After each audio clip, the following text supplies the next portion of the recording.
This is the African American Golfers Digest Report. I'm Gary Anthony Ramsey. In 2011, we will do our absolute best to try to not make every report about Tiger Woods. But it is really difficult to keep the world's most famous black golfer out of African American Golfers Digest headlines. The former #1 player already had a lot of work in 2011 to try to get his ranking back, and his first start at Torrey Pines was absolutely no help at all. Following a pair of 69s, Woods shot a 2-over par 74 on day 3. Woods then proceeded to shoot a 75 in the final round. His playing partner on the final round, Brendan Steele, told Golf Digest that Tiger, quote, mailed it in after realizing that a charge was not in the tank. Steele later apologized directly to Woods in a letter.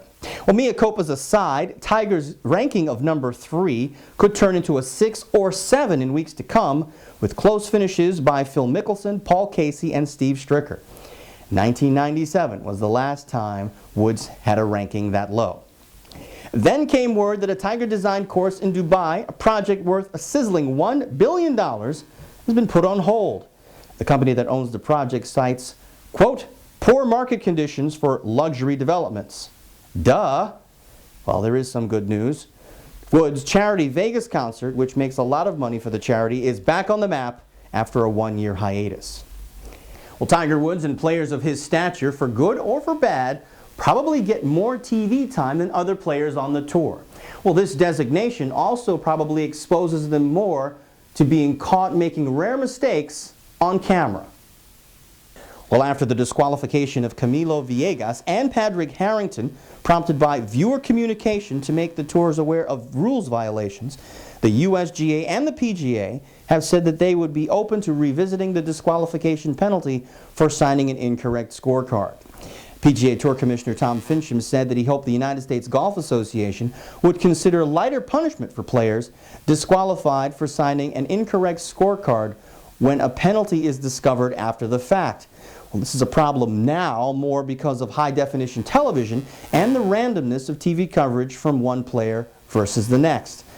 Finchem said he'll meet with the USGA Executive Committee at its annual meeting and has said he's spoken with the European Tour, which has said it's joining him in questioning the rule.